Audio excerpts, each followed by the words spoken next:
क्या है, मैं दो तीन चीजें कहना चाहूंगा। जिस अलंद की बात उन्होंने कही, संजोग से पार्टी ने उस कलबुर्गी का, मतलब गुलबर्गा जिला का, जहां के मल्लिकार्जुन खड़गे साहब हैं, जहां के नेता, वहां का इंचार्ज मैं ही था चुनाव में।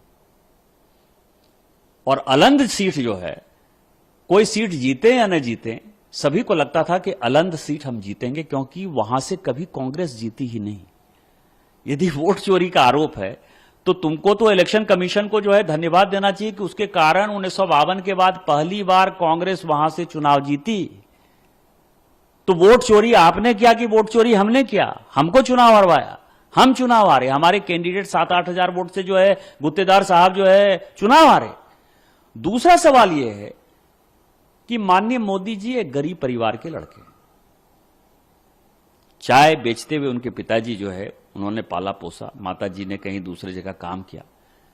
और सवाल यह है कि बहुत अच्छा हिंदी नहीं बोल सकते, बहुत अच्छी अंग्रेजी नहीं बोल सकते। गरीब का ऐसा ही है, मेरे साथ भी वही स्थिति है।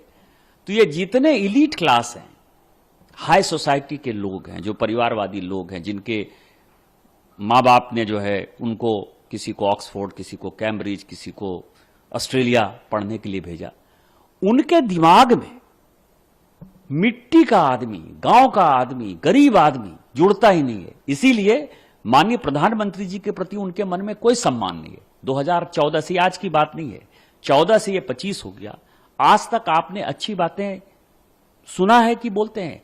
सोनिया गांधी जी बोलती हैं प्रधानमंत्री जी मौत के सौदागर हैं, और ये कह रहे हैं कि चोर है, डकैत। किसी प्रधानमंत्री जी को ये बोला जाता है? आप ये बताइए, हमने इतना विरोध किया। मनमोहन सिंह जी के बारे में हमने एक बार कहा कि वो चोर हैं, डकैत है। हमने एक बार नरसिम्हा राव जी के बारे में कहा। इंदिरा, जो राजीव गांधी के ऊपर भी जो है बोफोर्स का स्कैंडल हो गया, उतनी ही तो बातें कही ना। ये थोड़े कहा कि आपने यूनियन कार्बाइड को भगा दिया, आप कमीशन खोर थे, आप एजेंट थे। सीआईए के कई एक डॉक्यूमेंट आते हैं कि उन्होंने डिफेंस डील में कई एक जगह जो है एक एजेंट के तौर पर काम किया। लेकिन ये सारी बातें ऐसी हैं कि उस पद का सम्मान करना चाहिए। मुझे लगता है कि राहुल गांधी जी से ज्यादा घटिया मानसिकता का लीडर ऑफ द पोजीशन न इस देश में हुआ है, न इस देश में होगा। और वो सोरोस फाउंडेशन के साथ मिलकर केवल देश को टुकड़े टुकड़े करना चाहते हैं और इस तरह का माहौल पैदा करना चाहते हैं जिससे कि देश जो है बर्बादी के कगार पर चला जाए।